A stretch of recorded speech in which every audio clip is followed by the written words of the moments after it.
Like a lion के सभी target पूरे हुए, शेर की तरह सभी ऑब्जेक्टिव अचीव। अगर युद्ध विराम का कोई उल्लंघन होता है तो इजराइल कड़ी कार्रवाई करेगा। नेतन्याहू ने बुलाई बेहद अहम बैठक, रक्षा मंत्री, सेना प्रमुख और मोसाद चीफ हुए शामिल। ये इन्होंने पहले नहीं सुनी थी नेतन्याहू को ट्रंप ने कहा था थोड़ा रुक के हल्का हाथ रख के चलना, उन्होंने तब नहीं सुना, उन्होंने अपना टाइम देखा और कर दिया काम। लेकिन उन्होंने एक बात कही, हाँ, और बहुत अच्छे से कही, क्योंकि ट्रंप ने एक बात उनकी की ना, बम मारे। इन्होंने कहा देखिए जब तक वो नहीं करते हैं हम नहीं करेंगे, क्योंकि इसको नेतन्याहू को पता था वो कुछ न कुछ करेंगे। अब लीजिए। लेकिन ये अजीब स्थिति है। उधर उसको कह रहे हैं कि सीज फायर तोड़ दिया, ईरान ने देखो मिसाइलें मार दी, कतर पे भी मार दिया। वो कह रहा है नहीं मैंने नहीं मारी। किसने कह दिया मैंने मारी है? तो इस तरीके से मतलब वो तो सीज फायर पे, तो ट्रंप कह रहा है अच्छा तुमने नहीं मारी, तब तो तुम सीज फायर पे टिके हुए हो यार, तो फिर इजराइल ही गलत कर रही है। गजब स्थिति चल रही है। बिल्कुल। और मैं आपको बता रहा हूं ट्रंप इतना डेस्परेट है नोबेल प्राइज के लिए, वो कह रहा है कि नहीं बस मुझे दे दो। अच्छा इसको अगर मैं तो कहता हूं कि एक नोबेल प्राइज की कॉपी बना के, खाका बना के इसको पकड़ा दो कि सर आप इसी को मानिए नोबेल प्राइज, ये बिना लिए मानेगा नहीं है। मैं आपको बता, ये बिना लिए मानेगा नहीं। ट्रंप लेकर मानेगा नोबेल प्राइज, चाहे उसको 10 लड़ाइयां शुरू करके सीज फायर करवाना पड़े। ये फालतू में शुरू करेगा, फिर सीज फायर शुरू करेगा, सीज फायर की कोई दे दो, इसको पकड़ते तभी चुप रहेगा। जब 80 साल की उम्र के करीब पहुंच के ये बच्चों वाला हट कि जैसे उसके मुंह में अगर दूध की बोतल डाल दो तो ही चुप होगा, नहीं तो वो रोता रहेगा वाली बात गजब है। अगली खबर देखिए कि सीज फायर को लेकर ईरान के विदेश मंत्री का बयान, हमारी फोर्स आखिरी मिनट तक इजराइल को सजा देगी, सभी ईरानियों के साथ जांबाज सशस्त्र बलों का आभार, ईरान खून की आखिरी बूंद तक लड़ेगा, हमारे सैनिक देश की रक्षा के लिए तैयार, दुश्मन के हमले का आखिरी क्षण तक जवाब दिया जाएगा। खामेनेई ने तो यह भी कह दिया कि हमने जंग जीत ली, हम शिकस्त खाने वाली कौम ही नहीं। बस कहानी खत्म। यही चीज तो पाकिस्तानी कहते हैं। आप पाकिस्तानियों को जितना भी मारिए वो कहते हैं हम जज्बे वाली कौम है, हम हार ही नहीं सकते। अब इसके देखिए ये तो ऐसा लॉजिक आपने दे दिया बेसर पैर का, कोई कुछ कह ही नहीं सकता। इनको देखिए कितना, इनके न्यूक्लियर तबाह कर दिए, इनके जितने भी लॉन्चर थे वो तबाह कर दिए, इनकी बैलिस्टिक मिसाइल के जो मैन्युफैक्चरिंग यूनिट्स थी वो तबाह कर दी, इनके पूरे फर्स्ट लाइन जो थे खामेनेई के नीचे उनको मार दिया, इनके सारे हेडक्वार्टर तबाह कर दिए। लेकिन जंग ये जीत गए, और साइंटिस्ट भी मार दिए। साइंटिस्ट तो पहले ही निपटा दिए थे, कुछ और मार दिए, सब कुछ खत्म कर दिया, लेकिन जंग ये जीत गए। ये पाकिस्तान वाला मामला है सर, ये दूसरा पाकिस्तान वाला मामला है। एयर मार्शल श्रीवास्तव, इसमें एक और चीज, इसमें बिल्कुल उसी तरीके से जैसे यहाँ राफेल को लेकर दावे किए जा रहे थे ना, वो कह रहे हैं हमने B2 मार दिया और कुछ पता नहीं निकाल के भी लाए कहीं से जिसमें मिसाइलें जाके पीछा कर रही हैं और B2 को उड़ा रही हैं। ये इन्होंने कहा, ये पूरा एकदम वही केस है। जब ईरान के ऊपर हमला हुआ तो खामेनेई ने डायरेक्टली फोन करा आसिम मुनीर को और बोला मुन्नू भाई एक बात बताओ अब क्या करना चाहिए। कह रहा कुछ नहीं, मार पड़ेगी, उसके बाद कपड़े अपने झाड़ना, बोलना मैं जीत गया बस, और ट्विटर पे लग जाना तुम मीम डालने, जीत गया जीत गया जीत गया। कह रहा हमने ऑपरेशन सिंदूर में यही काम करा था, हमने इतनी मार खाई, सुझा दिया मुंह मार मार के मोदी ने, लेकिन हमने बोला कि हम जीत गए, तुम भी यही करो। और सुना है कि उसके बाद ये भी पूछा गया कि ये बताओ वो कैसे छिपाएंगे सैटेलाइट से, वो जो इतने बड़े बड़े छेद हो गए। बोला तिरपाल डाल दो। तिरपाल की टेक्नोलॉजी तो पाकिस्तान के पास है भाई, वो सीक्रेट टेक्नोलॉजी, ये सीक्रेट टेक्नोलॉजी है, बाहर नहीं जानी चाहिए। पाकिस्तान में कहा गया, खामेनेई ने इजराइल को फिर से दी धमकी, ईरान आत्मसमर्पण करने वाला राष्ट्र नहीं है। खामेनेई ने कहा हम किसी के आगे नहीं झुकेंगे, हम ऐसी कौम नहीं जो किसी के आगे झुक जाएं। खामेनेई की तरफ से जो ट्वीट है देख लीजिए, those who know the Iran people, Iranian people and their history know that the Iranian nation isn't nation that surrenders। ये लीजिए, ये चूरन बेच रहा है। मैंने इस ताऊ को पहले भी बोला था ट्वीट करके कि तुम ट्वीट मत करो, और मैंने बोला था यहूदी देख रहा है तुम्हें, इजरायली देख रहा है, तुम्हारा लोकेशन पता लग जाएगा मोबाइल पे, उसी के ऊपर मारेगा मिसाइल, मोबाइल के ऊपर आके लगेगी। ये सब मत करो फालतू की। ये खुद नहीं कर रहा, पर्ची लिख के दे रहा है, कर कोई और रहा है। नहीं सर बात तो ठीक है, वो सर वो पर्ची पे मारेंगे, उनके पास ऐसी पर्ची जा कहां से रही है? पर्ची कहीं मॉस्को तक तो नहीं पहुंच रही। वैसे कहा यह जा रहा है कि भाई साहब ईरान जो है वो रूस से बड़ा खफा है कि तुमने यार सीरिया में इतना साथ दिया था, हमारा साथ नहीं दिया यार, तो हमारी से क्या दोस्ती तुमने निभाई। लेकिन अगली खबर देखिए, इजरायली हमले में एक और ईरानी वैज्ञानिक की मौत, युद्ध विराम से ठीक पहले हुए अटैक में मौत। ईरान के प्रमुख परमाणु वैज्ञानिक मोहम्मद रजा, युद्ध में अब तक 15 ईरानी वैज्ञानिकों की मौत हो गई है। भाई साहब वहां वैज्ञानिक बनने कोई जाएगा नहीं, बच्चों को कहेंगे बेटा साइंस मत लेना, तुम साइंस मत लेना बेटा, तुम आर्ट्स लेना, ह्यूमैनिटीज लेना, तुम साइंस मत लेना बेटा, साइंस लोगे तो यही काम होगा। ईरान में बच्चे साइंस के लिए ऑप्ट नहीं करेंगे, अभी ये इतना खत्म कर दिया। स्टेम का इतना चक्कर चल रहा था ना, यहाँ पे वो चक्कर बंद होने वाला है। कोई नहीं लेने वाला। बात बताइए, जितने कमांडर्स चले गए, जितने वैज्ञानिक चले गए, मान लीजिए इनके नंबर 2 भी होंगे, तो क्या इजीली रिप्लेसेबल होती है पोस्ट? एक चीज सोचने वाली है, हाँ। ये मार किसको रहे?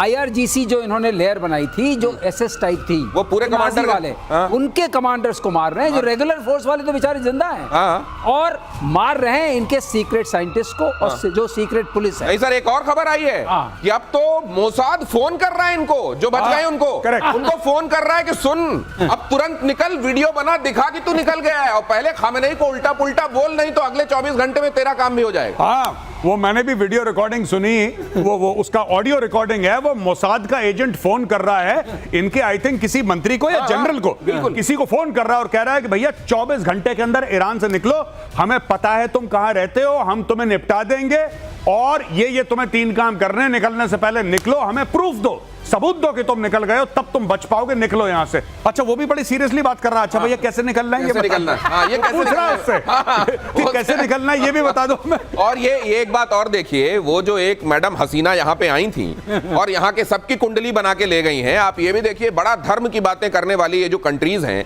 क्या ये धर्म की राह पर चलते हैं? अगर धर्म की राह पर चलते और दूसरी किसी पराई वाले पर निगाह न डालते तो ये हालत होती क्या ईरान की? ईरान के विदेश मंत्री सैयद अब्बास का बयान, अगली खबर, युद्ध की शुरुआत इजराइल ने की, फिलहाल सैन्य कार्रवाई को रोकने पर कोई समझौता नहीं, सैन्य कार्रवाई को रोकने का अंतिम निर्णय बाद। गजब के सुर निकल रहे हैं आज। एक, सीज फायर हमने किया ही नहीं है, दूसरा, हम सीज फायर क्यों, उन्होंने मारा तो वो सीज फायर, वो मारना बंद करेंगे तो सीज फायर हो जाएगा। 7 अक्टूबर किसने किया? हाँ, 7 अक्टूबर किसने किया? वो तो हमास ने किया, हमारा तो कोई लेना देना नहीं है। हाँ। हिजबुल्लाह ने क्यों रॉकेट मारे?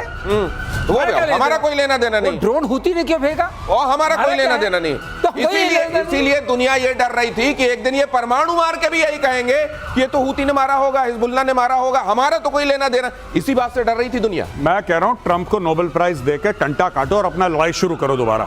ऐसे लड़ाई खत्म नहीं करते, जब तक काम खत्म नहीं होता कोई सीज फायर नहीं है। ट्रंप को दे दो, एक सब लोग बुलाओ, खरीद के ले आओ, चौड़ी बाजार से खरीद के ले आओ एक बढ़िया सा नोबेल प्राइज, ट्रंप को पकड़ाओ, कहना भाई साहब ये आपका नोबेल प्राइज है, अब आप बैठो चुपचाप। क्योंकि देखिए 400 किलो एनरिच्ड यूरेनियम गायब है, on a serious note, 400 kilo, उससे कितने सारे परमाणु बम बन सकते हैं, वो कहां है किसी को पता नहीं, दुनिया के कौन से कोने में जाके छुपा दिया किसी को नहीं पता। और तीसरी चीज, अगर किसी को लगता है कि खमेनेई और उसकी पूरी टीम को जब तक तख्ता पलट नहीं होगा, जब तक इनको निपटाएंगे नहीं, तब तक अगर ईरान में कोई चीज नॉर्मल हो सकती है और इजराइल खतरे से बाहर है, बहुत बड़ी गलतफहमी है ये बहुत बड़ी गलतफहमी। खमेनेई जब तक है तो ये असल में जो जड़ है, तो अभी ऊपर आपने पेड़ हो सकता है उसकी प्रूनिंग कर दी गई हो, ट्रिमिंग कर दी गई हो, तो फिर उगेगा। युद्ध विराम पर अमेरिका के राष्ट्रपति का बयान, युद्ध विराम अब प्रभावी हो गया है, लीजिए, प्लीज युद्ध विराम का उल्लंघन ना करें। ये प्रकारांतर से, ये वही बात को अलग अलग तरीके से ये बोलते हैं कि हमने युद्ध विराम लागू कर दिया है, फिर ट्रूस ले आएंगे, फिर सीज फायर ले आएंगे, इस तरह के शब्दावली, और साथ में वो जो पार्टीज हैं जिनको लेके दावा कर रहे हैं उनको धीरे से बोलेंगे, सुनो अब कोई किसी पे हमला नहीं करेगा, और इतने में खबर आएगी कि हमले हो गए। दिनेश प्लीज पर नोट करिए, प्लीज प्लीज प्लीज। हाँ। पहली बार ट्रम्प ने प्लीज कहा था। हाँ। और उससे पहले क्या था? Complete surrender. पहले ऑर्डर था। हाँ। प्लीज पे आ गया, प्लीज पे आ गए। थोड़ी देर में और हाथ जुड़े हुए आएंगे इस टाइप से, और प्लीज मेरे नोबेल का ख्याल रखो यार, ऐसे मत करो। अगली खबर देखिए, कतर ने फिर खोला अपना स्पेस। ईरान और इजराइल में युद्ध विराम के बाद खोला है स्पेस। ईरान ने कतर की राजधानी दोहा में स्थित अमेरिकी एयरबेस पर मिसाइल से हमला किया था, जिसके बाद कतर ने अपना स्पेस बंद कर दिया था। कतर में अमेरिकी सैन्य बेस अब भी हाई अलर्ट पर। कतर कह रहा है, बहुत तेहरान के साथ उसने नाराजगी जताई है, नाराजगी का लेटर दे दिया है, लेकिन तेहरान कह रहा है नहीं हमने तो मारा ही नहीं है। घर की बात है, देखिए साफ सीधी बात है। लेकिन जो ईरान ने मारा, आप ईरान के अंदर खौफ देखिए दोस्तों, ईरान का खौफ ऐसा है कि ईरान ने जब मिसाइल मारी अमेरिकन के ऊपर, तो पहले एडवांस में नोटिस दिया कि भाईजान इतने बजे इतनी मिसाइल हम मारेंगे, तुम बच जाओ। अच्छा, ईरान ऐसा क्यों कर रहा है? ईरान को अपनी जनता को शांत करना है, और पूरा जो OIC के 57 मुस्लिम कंट्रीज हैं उनको यह बताना है कि यार देखो, अमेरिकन के ऊपर सिर्फ मैं हूं जो अटैक कर सकता है, किसी की और औकात नहीं है। और वहां पे चुपचाप, अरे इनमें हिम्मत होती ना दिनेश भाई, अगर इन लोगों में, ईरानियंस में हिम्मत होती, तो जो पर्शियन गल्फ में इनके एयरक्राफ्ट कैरियर हैं, इनके डिस्ट्रॉयर हैं अमेरिकन नेवी के, उसमें मिसाइल मारते, अरे कुछ तो करते। ये नहीं कर, ये पहले एडवांस में बताते हैं, ये डर गए ईरानी। गौरव, एक बात और है, आपने कहां मारा? आपने कतर में मारा, 1000 दूर है, 1000 किलोमीटर दूर। क्यों नहीं मारा बहरीन में? 5th फ्लीट तो खड़ी है ना, मारो, हिम्मत है तो। क्योंकि वो 10-12 मिनट दूर है, अच्छा, इससे क्या बताएंगे, हाँ। खबर देंगे, उनको खबर नहीं भी दें खबर लग जाएगी। नहीं, आप बिल्कुल सही कह रहे हैं। हाँ, उतनी दूर मारने की क्या जरूरत थी? और अब ये वहाँ जहाज कोई है नहीं। ट्रंप ने थैंक यू बोला, let us know, thank you for letting us know in advance. बहुत बहुत धन्यवाद आपका ईरान, आपने हमें पहले बता दिया। गौरव, जहाज तो निकल गए थे, हम लोग पहले जब शो कर रहे थे, पता नहीं कब निकल के थे, मैंने उसी वक्त आपसे बोला था जहाज निकलेंगे, इसका मतलब मामला खतरनाक है, बम गिरने वाला है। तो जहाज तो निकल गए, ना जहाज ना कुछ। आप अब यहाँ अब वहां कुछ है नहीं, लेकिन फोड़ फाड़ के उधर पे संदेश दे दिया गया कि देखो अमेरिका की कॉलर भी हम पकड़ के आ गए, लेकिन पूछा गया तुमने किया है क्या? नहीं, हमने नहीं किया है। ये खेल जो चल रहा है। अगली खबर देखिए, कतर में अमेरिकी सैन्य बेस पर अटैक से जुड़ी ये खबर। अमेरिकी आधिकारिक सूत्रों से ये खबर आई है, ईरानी हमले में कोई हताहत नहीं है। पहले ही फोन कर दिया होगा, भाई साहब हटा लो, देखो हमारे यहाँ दबाव बहुत है, आपके यहाँ एक आध बम फोड़ने पड़ेंगे, आप अपना सामान हटा लो, हमारी इज्जत रह जाएगी, आपका भी शौक हो जाएगा। ट्रंप ने ट्वीट करा है, थैंक यू बोला ईरान को कि धन्यवाद हमें पहले बताने के लिए। बस ये आया है, ये ट्वीट आया है। उसने ट्वीट करा है, ट्रंप ने ट्रूथ सोशल पे डाला है, फिर उसको फॉरवर्ड करा है एक्स पे यानी कि ट्विटर पे। और एक और चीज, फिर ट्रंप ने इनकी बेइज्जती भी करी है। पहले इनको थैंक यू बोला ट्रंप ने, फिर ट्रंप ने 1 घंटे बाद एक और ट्वीट करा कि जो तुम्हारा हमला था बड़ा हल्का टाइप का था, कुछ अच्छा नहीं लगा, बड़ा ऐसा बड़ा कमजोर टाइप का मरा हुआ सा तुमने हमला करा हमारे ऊपर, आगे से मत करना। मैं वहां थाट लेके बैठा हूँ, पैट्रियट लेके बैठा हूँ, हमला ऐसा करोगी। कह रहे तुमने 12-14 मिसाइल मारी, 13 को तो हमने गिरा दिया और एक तो गलत डायरेक्शन में जा रही थी, उसको हमने नहीं, 14 का बड़ा महत्व है।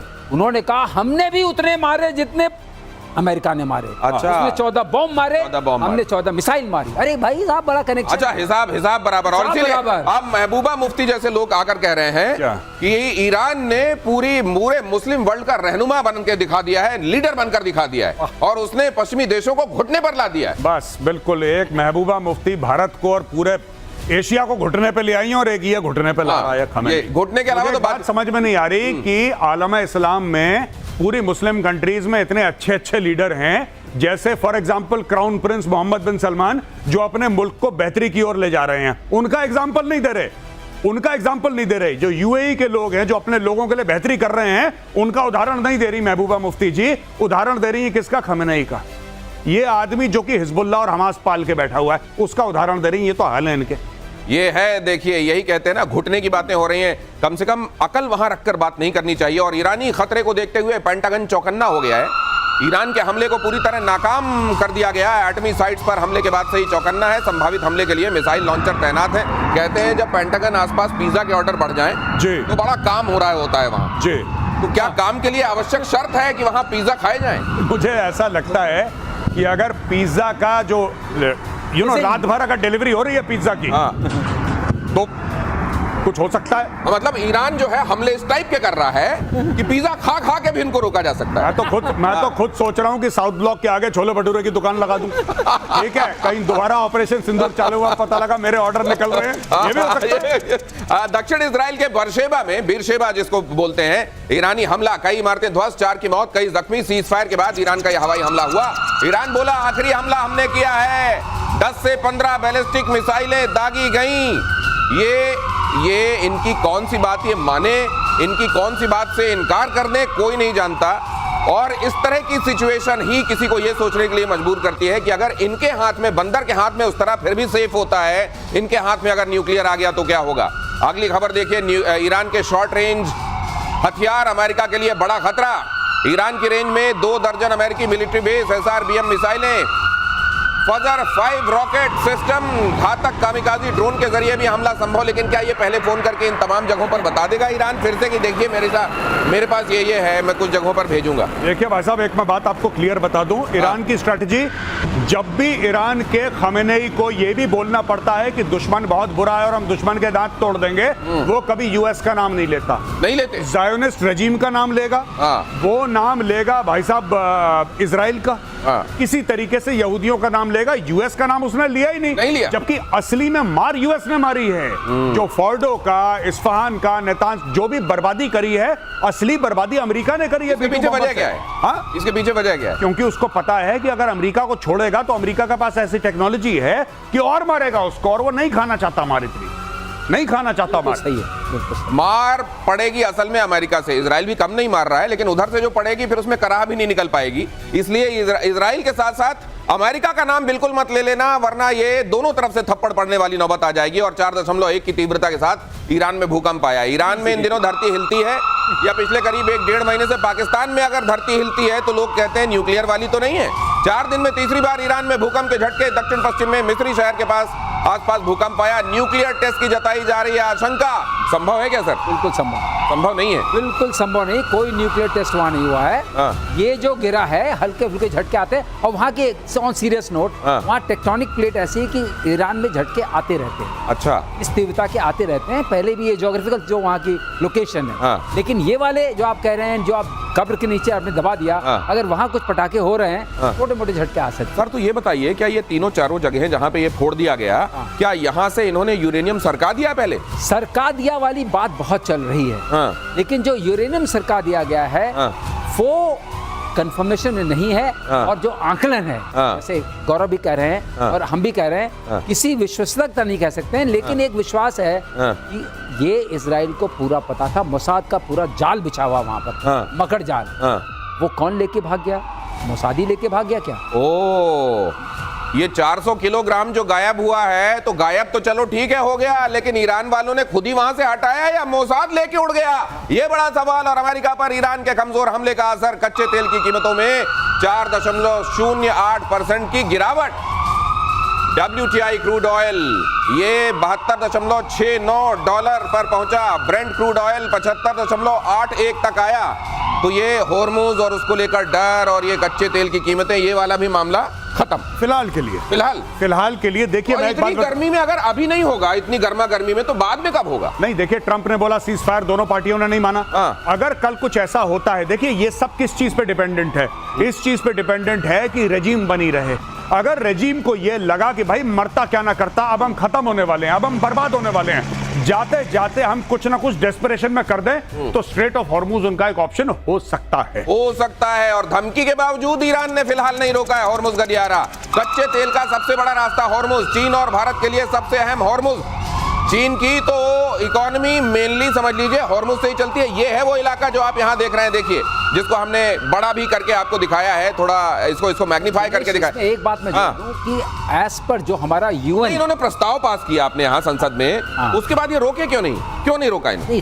क्योंकि सुप्रीम लीडर नहीं बोला। एक समझने वाली बात है, यहाँ पर सिर्फ इनका अधिकार नहीं है, इनका भी है, यूएई का भी है और ओमान का भी है। पहली बात, नॉर्थ में इन लोगों का है, इनका नहीं, साउथ में और नॉर्थ में उनका है। तो ये पहले समझने। दूसरी बात यह है कि एज पर यूएन जो कन्वेंशन ऑफ लॉज ऑफ सी जिसको बोलते हैं, जो यूएन क्लॉज, उसके हिसाब से कोई आपको इनोसेंट पैसेज नहीं रोक सकता, चाहे वो कार्गो का हो या मिलिट्री शिप का हो। तो रोकने का अधिकार इनके पास नहीं है। जो किसी के अधिकार क्षेत्र में नहीं आती, उसको कोई रोक नहीं सकता।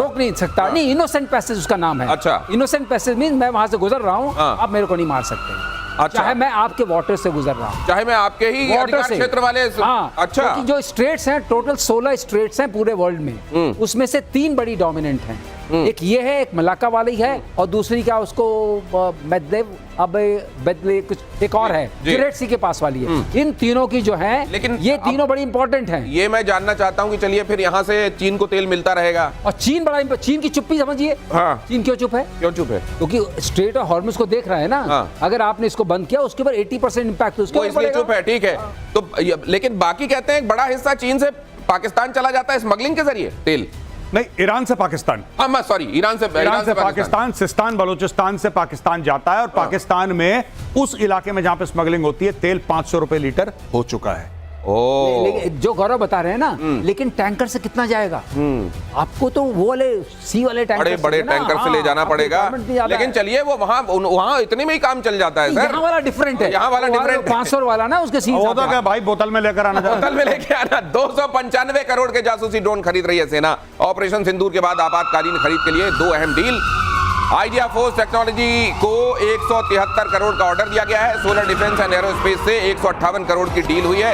इधर ऑपरेशन सिंदूर, अब ये भी किसी पता नहीं है कि इसमें कितना दम है, लेकिन मेजर गौरववारी ये भी कहा जा रहा है कि ऑपरेशन सिंदूर का फेज 2 बहुत जल्दी देखने को मिल सकता है।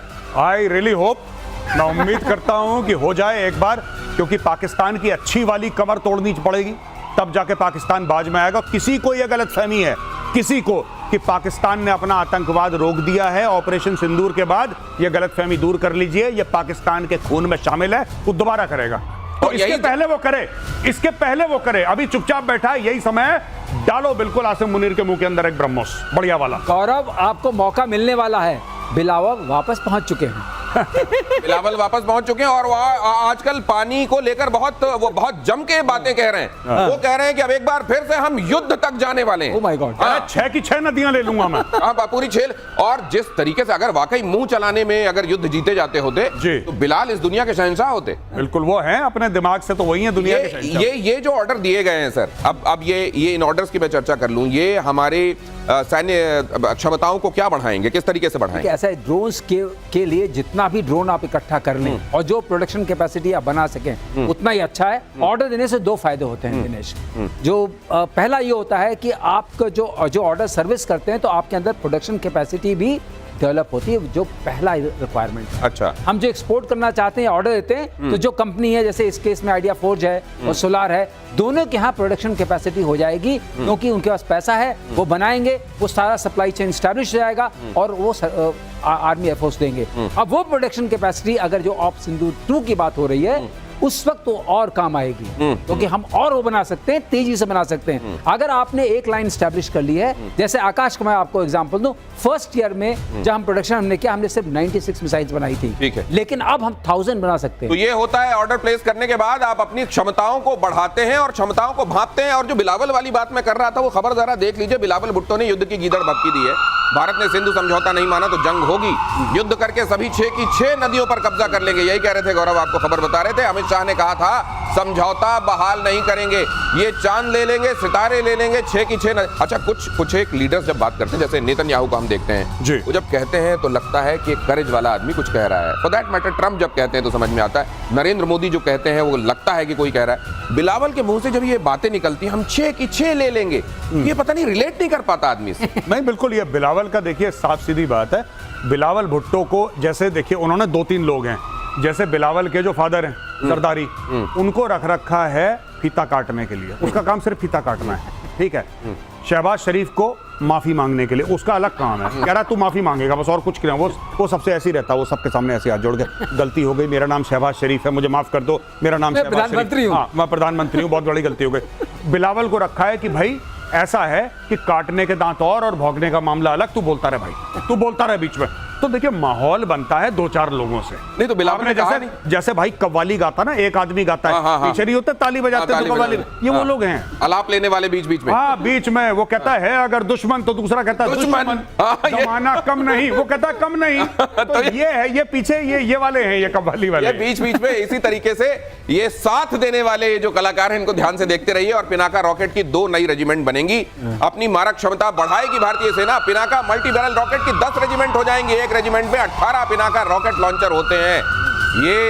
ये भी एक ये बहुत हमारी खतरनाक मिसाइल है, बहुत खतरनाक मिसाइल, बहुत खतरनाक। अच्छा, शॉर्ट रेंज के लिए इससे अचूक निशाना लगता है। और आप जो है, अगर जो आपका वो होगा बॉर्डर मैनेजमेंट जो होगा, वो बहुत अच्छा इफेक्टिव होगा। ये बहुत इंपॉर्टेंट है। बॉर्डर मैनेजमेंट जो होता है, ये बॉर्डर मैनेजमेंट कैसे होता है मेजर गौरव आर्य? सर सीधी सी बात है, भय से होता है, ऐसे होता है बस, और कुछ नहीं है इसमें। ये पिनाका लगा है 1 किलोमीटर बाय 800 मीटर्स का एरिया, यानी कि 1000 मीटर से लेकर 800 मीटर का इलाका एक बार आपने पूरा सैल्वो फायर करा, ये राख बन जाएगा। तो अगर कल आप कहते हैं ऑपरेशन सिंदूर में कि एक ब्रिगेड हेडक्वार्टर आपको गायब करना है, पाकिस्तान ने भगवान न करे कोई टेरर अटैक करता है कश्मीर में या भारत में कहीं भी, और आपको पाकिस्तान को सजा देनी है, सिर्फ एक फोन करना है, एक पिनाका आपने फायर करा, पूरा सैल्वो निकला, 1000 मीटर यानी कि 1 किलोमीटर बाय 800 मीटर्स का जो स्क्वायर है ना, वो बन जाता है बिल्कुल राख। वहां पे कोई चीज जीवित नहीं रहती, वो राख बन जाता है, बिल्डिंग हो कुछ हो, वो मलबा बना देगा पूरे इलाके को। तो अगली बार अगर हमें अटैक करना है, कोई भी टैक्टिकल हेडक्वार्टर या कोई भी स्ट्रेटेजिक हेडक्वार्टर पाकिस्तान का, एक बटन दबाया, हर हर महादेव। तो मतलब ये मल्टी बैरल रॉकेट लॉन्चर वाली ही वही है। पहले ग्रैड भी हुआ करता था रशिया का, अब ये पिनाका बनाया है, उससे कहीं ज्यादा घातक, उससे कहीं ज्यादा मारक क्षमता, और सारी की सारी टेक्नोलॉजी, सॉफ्टवेयर, हार्डवेयर हमारी, और अचूक जहां पे बटन दबाया वहीं पे जाके लगेगा। ये जो अचूक पर आप जोर दे रहे हैं सर, ये मतलब प्रिसीजन अटैक वाली बात आप कर रहे हैं, एक्यूरेसी की बात है। ऐसा होता है कि पहले जब हमने शुरू किया था आरटी होती थी, आरटी का एक हम लगाते थे अंदाजा, वहां जाता था तो सर्कुलर एयर मतलब आर्टिलरी होती थी, तो एक उसका एक एरिया बनता था कि इस एरिया में लगेगा। तो अगर मान लीजिए बंकर यहाँ है, बिल्डिंग यहाँ है, आपका यहाँ जा सकता है, यहाँ सकता है, उसके लिए बहुत आपको मैंने वो एक्यूरेसी अब इसके साथ इसका क्या है, आपने वहां मारा वहीं गया, और सैलो मारा तो ना गया। एक कहावत है आर्टिलरी में, मैं बता दूं कि हुक्म देते हैं ना कि यहाँ पे फायर करो, गोला यहाँ पे डालो, तो आर्टिलरी वाले बोलते हैं जहां बोला वहां गोला। हाँ, जहां बोला वहां गोला। एक्यूरेसी देखिए ऐसी होगी, इसीलिए पिनाका इतना खतरनाक तरीके से और बढ़ा देने वाला है भारत की क्षमताओं को। रेगिस्तान में भारत का जोरदार युद्धाभ्यास, कोनार्क गनर्स ने दिखाई तोपों की मारक क्षमता, बेहद केंद्रित और सख्त फायरिंग की गई, फायरिंग ड्रिल में आजमाई गई अत्याधुनिक हथियारों की क्षमताएं। ये इस ड्रिल का मायना क्या है सर? केंद्रित जो वर्ड बोला है ना, ये केंद्रित वाला वही वर्ड है जी, एक्यूरेसी वाला। हाँ, जहां बोला वहां गोला। देखिए जहां बोला वहां, बहुत अच्छा शब्द है, जहां बोला वहीं गोला। हाँ, ये आर्टिलरी वाले अक्सर बोलते हैं, तोप खाने वाले, कि साहब जहां बोला वहां गोला। ये वही कार्रवाई हो रही है वहां पे। इसका एक और मतलब है, बोला गोला तो कमांडर की आवाज आई, एक होता है उन्होंने अगर हमें कुछ बोला तो ले गोला। नहीं, उन्होंने अगर कुछ बोली भी बोली तो इधर से जाएगा गोला। ये प्रधानमंत्री स्पष्ट कर चुके हैं, इसलिए 6 की 6 नदियां लेने वालों बहुत ध्यान से सुन लो। ये हिमाकतें करते रहो अपने घर में, टारगेट अपनी जो ऑडियंस है, अगर उसको खुश करने के लिए ये सब करना जरूरी है तो करते रहो, लेकिन बाकी कव्वाली से ज्यादा अपनी भूमिका को तलाशने की कोशिश मत करना, वरना लेने के देने पड़ सकते हैं। और इधर क्या होने वाला है सर, अब क्या करेगा ट्रंप? ये फायर तो नहीं हो रहा है, सीज ट्रंप और करेगा प्लीज। ट्रंप ने पहले ही बोल दिया क्या बात है कि मैं अटैक करूंगा, नहीं करूंगा, ये किसी को नहीं पता, ये मुझे भी नहीं पता, ये किसी को नहीं पता, तो ट्रंप को भी नहीं पता। हो सकता है वो रात को फिर अटैक करे, सुबह फिर सीज फायर कर दे, या वो ट्रंप है, वो कर सकता है, कुछ भी करेगा। ये वही थ्योरी है, मैडमैन थ्योरी। अच्छा, मैडमैन थ्योरी में सर एक बात बताइए, लेकिन जब इसने कर दिया तो इसने, इजराइल ने फिर से हथियार उठाया, हमको अच्छा नहीं लगा। ईरान के लिए क्यों नहीं कहा इन्होंने? इसलिए कि इजराइल वो नेतन्याहू को अपना दोस्त मानता है। बोला भाई साहब हम लोग कोऑर्डिनेटेड चल रहे थे। ऐसा तो नहीं है मुनीर की तर्ज में कुछ दिनों में खामेनेई भी गए हैं, नोबेल दे दो इनको, कहीं इसलिए तो नहीं हो रहा है? ये भी एक बड़ा सवाल है। प्रतिशोध में आज के लिए इतना ही, फिर होगी मुलाकात। क्या होने वाला है दुनिया का उस हिस्से का जहां जंग चल रही है, और जहां शांति है, क्या वहां शांति रहेगी? ये एक बड़ा सवाल है। आज के लिए इतना ही, नमस्कार, धन्यवाद, जय हिंद।